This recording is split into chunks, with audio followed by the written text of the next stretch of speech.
salaamaaleykum gars maa ngi leen di nuyu di leen dalal ak jàmm ci Sen Sport 221 Sénégal doon joué ni ki démb seen diggante ak Namibie ci li nga xamante ne mooy éliminatoire mondial 2022 démb nag ñu gis ne Sénégal dafa dal di am victoire bu am solo ñeent bal ci benn match bi sax bëggoon nañ leen dugal li nga xamante ne mooy résumé bi waaye comme li ngeen xamee problème réclamation droit d'auteur moom la ñuy daw ndax FIFA dañuy bloqué li nga xamante ne mooy vidéo yi loolu waral na ba mënuñ leen ko dugal ñu ngi ciy jégalu voilà léegi nag bu ñu xoolee li nga xamante ne mooy match démb bi ak match bi ñu jëm ndax Sénégal mën nañoo wax ne match bu mujj bi wala match bi ëpp bi gën a am solo gannaaw suba la ñu koy joué ndax match la boo xamante ne mën nañu wax ne final la ci groupe bi ndax bu ko Sénégal gagné rek day daal di qualifié ci li nga xamante ne mooy beneen phase bi te muy barrage yi bu dee nag ñàkk nañu ko moom dañu amaat pour dawaat amaat beneen ndam ndax Namibie jamono yi moo nekk ñaareelu place bi mooy deuxième am na 4 points kon match boobu bu dee Namibie gagné na ko day gën a am yaakaar ndax Sénégal jamono yi 9 points la am Namibie nekk ci ñaari place bi am 4 points bu dee Namibie nag sàggan na ba Sénégal dóor ko foofule Sénégal moom kenn mënatu ko dabate ci groupe bi ndax day am 12 points te ñaari match mooy des Namibie mënu ci jëlee lu ëpp 6 points voilà kon Sénégal bu dee gagné na match boobu war a dox seen diggante ak Namibie ci seen dëkk te ñu toxal ko fële ci Afrique du Sud bu dee Sénégal gagné na ko rek moom mën nañu wax ne qualifié na ci li nga xamante ni mooy phase de barrage yi muy beneen tour bi voilà. bu ñu xoolee nag li nga xamante ne mooy matchu démb ba gis nañu ne Sénégal joué na benn premier mi-temps bi joué bu am solo joué nañu dugal nañu ñaari bal waaye nag ñu gis ne deuxième mi-temps bi ñu ñëwee gars yi dañoo nelaw bu baax a baax ci wàllum défense bi maanaam daal Namibie amoon nañu ay occasion yu am solo yoo xamante ne mënoon nañ sax égaliser donte ne benn bal la ñu dugal waaye li ñu am ci ay occasion ëpp na benn ki nga xamante ni mooy Edouard Mendy moom def na liggéey bu am solo donte ne encaissé na benn bii waaye loolu moom ku ne xam na ne Edouard Mendy mënu si dara ndax ki nga xamante ne moo dóor bal bi Edouard Mendy daal dinay arrêté bal boobu save na ko waaye nag bal bi nag ki nga xamante ne moo nekkoon ci geneen wàll gi ci côté camp yi kooku moo dawee fële ñëw dal di koy laal mu dugg kon défense bi moo nelaw ci wàllu googu waaye Edouard Mendy moom def na liggéeyam arrêté na bal boobu ak yeneen bal yoo xamante ni Namibie bi amoon nañu ko te waroon ko mën a dugal am na bal boo xam ne sax mën nañu wax ne 1-on-1 la woon boobu Edouard Mendy bu fekkonte ne dawul woon ñëw ci défense ci attaquant bi mën nañu wax ne mënoon na dugal bal bi mais dafa daw ñëw rek dégg nga maam daal di koy ëmb waa ji daal di cib bool bi mu daal di yéeg ci kaw camp yi am na ak yeneen i occasion kon Namibie bi démb pare woon nañu lool ngir égaliser ci joŋante googu waaye nag gis nga ne mujjul sotti te nag li ñu wane démb bu fekkente ne fekk nañu leen seen dëkk dinañu def lu ko raw ngir war a mën a gagné ndax jamono yi ñoom am nañu yaakaar bu baax ndax ñoo nekk deuxième te gis nañu ne match boobu suñu ko ñàkkee rek mooy ñoom jeexal nañu mënatuñu dab Sénégal kon match boobu comme ni ma leen ko waxee final lay doon mooy doon bii gën a métti sax match bi ci Afrique du Sud nag lañ koy joué bu ñu xoolee match boobu ñu bëri amoon nañu ci jaaxle ndax jàppoon nañu ne ñi nga xamante ñoo di suñu gaynde yi nekk fële ci Angleterre du ñu leen mën a bàyyi ñu dem ndax seen i club dañuy bañ ñu dem foofu la ci Angleterre ñëw ñu leen di quarantaine comme ni ñu leen ko waxee woon ca fan yële ñu weesu ne Afrique du Sud dañu ko boole woon ci pays yi ñu tuddee zone rouge ci wàllum corona bii waaye nag bu sukkandikoo ci kayiti xibaar yi ak li nga xamante ni Aliou Cissé wax na ko démb ci conférence de presse bi mooy ne jamono yi am nañu yaakaar bu baax a baax maanaam xibaar la daal bu neex ci ne Afrique du Sud léegi jot nañ xibaar ci ne bokkatul ci zone rouge léegi mu ngi ci zone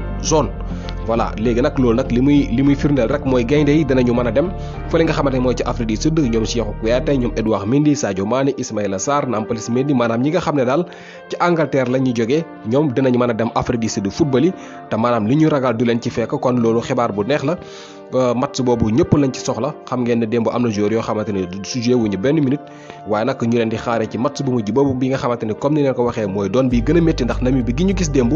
bu ñu ko réalee rek mën na def lu doy waar foofu nga xamante ne mooy ci Afrique du Sud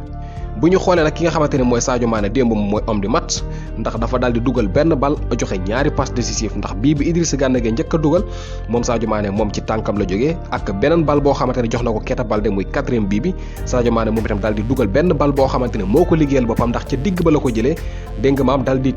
dindi ñetti joueur ci yu nekkoon ci kanamam daal di dugal bal bi muy bii bu rafet jamono yi loolu may ko sax mu am lu toll ci 26 bii moom ki nga xamante ne mooy Sadio Mané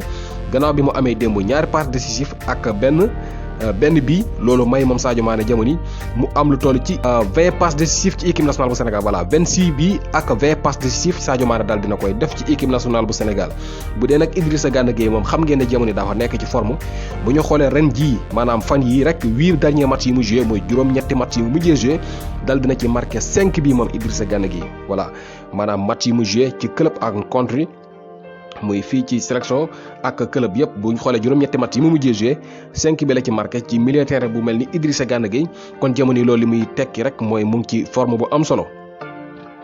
Keita Baldé moom itam dugal na démb benn bal moom nag li mu daal di xamle mooy jamono yi kontaan na lool ci club ba mu nekk xam nga mu ngi Cagliari yàggul bu mu fa demee dugal na sax li toll ci 2 bal moom nag Keita Baldé daal dinay wax ne moom kontaan na loolu fa mu nekk te itam dana continuer di liggéey ndax moom xam na championnat bu Italie bu baax a baax daf ko xam nee na nag day liggéey ndax dafa bëgg a jëlaat li nga xamante ne mooy place am ci équipe nationale bu Sénégal démb la ko daal di xamle gannaaw bi jogante gi jeexee nee na dafa bëgg installé wu waat ci équipe nationale bu Sénégal te moom xam na ne loolu liggéey moo ko koy may loolu waral na ba nee na dina concentré wu ci clubam continuer li nga xamante ne mooy liggéey bi ngir war a mën a jëlaat place am fii ci équipe nationale bu Sénégal. voilà comme ni leen ko waxee match bi ni ki gannaaw suba la fële ci Afrique Sud lañ koy joué Sénégal war a joué match bu mujj bi comme ni leen ko waxee mu doon final jamono yi comme ni leen ko waxee mu ngi am 9 points bu gagné waatee day am 12 points su ko defee rek 12 points yooyu li muy tekki mooy Sénégal kenn mënatu ko dab ci groupe am day dal di qualifié xam ngeen ne match barrage yi moom ñu ngi koy joué mois de mars bu fekkante ne Sénégal gagné na contre Namibie bi yeneen match yii di ñëw sago lañ koy joué mu Aliou Cissé bu ko neexee mën na def ay rotation su ko neexee mën na def indi sax ay changement am test yenn joueurs yi ndax daanaka ay match de préparation lay doon voilà lu am solo lay doon daal bu fekkante ne gagné nañu fële nga xam ne mooy ca Afrique du Sud. dinañ leen tegal li nga xamante ne mooy partie wolof ci conférence de presse bi comme Aliou Cissé am na yenn question yoo xamante ne tontu na ko ci wolof donte ne lim ci wax ci wolof bariwul waaye partie boobu dinañ leen ko dugal léegi ngeen déglu ko. Angleterre ki nga xamante ne mooy Steve Bruce nekk entraîneur bu Newcastle United moom kay di xibaar yi fesal nañu ne séntu nañu ne fan yi dinañ ko dàq moom Steve Bruce dinañu ko dàq ndax kat naar bi nga xamante ne moo jënd Newcastle United jamono yi daf ko bëgg a def club bu mag te fi muy tàmbalee mooy ci coach bii lay dàq muy Steve Bruce bi dal di indi keneen mu wóotu ko bu ñu sukkandikoo ci kayiti xibaar nag dinañu ko dàmpee lu toll ci 8 millions de livres moom ki nga xamante mooy Steve Bruce su ko defee mu dal di able dem defi leneen ñoom ñu indi keneen koo xamante ni mooy jël liggéey bi foofu la ci Newcastle United.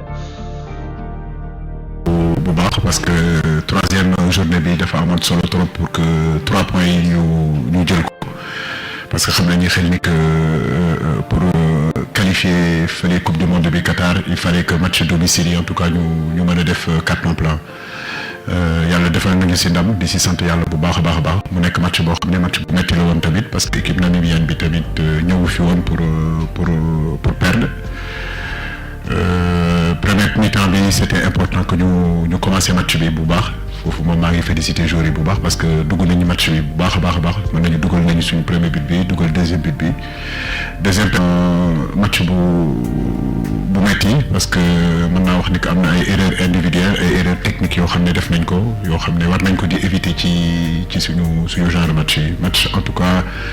dañu war a comprendre ni que première minute lay commencer 90e lay jeex donc concentration boobu c'est important parce que mën naa wax ni pratiquement occasion yu ñu am yëpp si suñu ay perte de balle la occasion yu Namibiens yi am yëpp ñun ñoo leen ko jox du loo xam ne créé nañ ko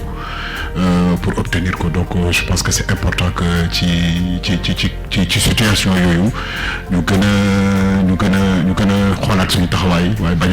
bañ a naagu pas parce que dugal nañu 2 buts wala dugal nañu 3 buts foog naa tey équipe bu mag mooy équipe boo xam ne war na commencer jouer première minute ba 90e minute mais mën naa comprendre tamit que tey dafa tàngoon tamit chaleur bi tamit puis xale yoo xam ne ñu ngi jouer Europe te temps yi là-bas il fait très froid adaptation bi metti na woon mais je crois que lu ñuy garder rek ci su troisième journée bi mooy que yàlla may nañu ndam noppaleku fas yéene dem Afrique du Sud di ñaan yàlla may ñu fa ndam tamit. waaw Bouna je crois que coow li bëri na woon trop mais alhamdulilah rabbil alamin bi mu duggee tamit wane na boppam man mosuma douter ci moom parce que xale boo xam ne mi ngi joué ci ay club yoo xam ne yu mel ni Marseille en terme de pression en terme d'attente mu fay def jaloore tey mi ngi ci équipe boo xam ne mën naa wax ni que mooy équipe bu gën a mag ci Europe di si entraîner foofu ak ay joueurs yoo xam ne ay joueurs yu mag lañu tey matcham bi tey début match bi xaw na woon métti tuuti parce que c'est normal tamit il fallait que mu adapté wu ci système bi mais deuxième période bi gis nañu ko la gën a relâché jël na couloir bi défendre na bu baax apporter lañu loo xam ne moom lañ doon xaar ci moom vraiment di ko encourager di encourager équipe bi yëpp tamit. jërëjëf coach yooyu ñu.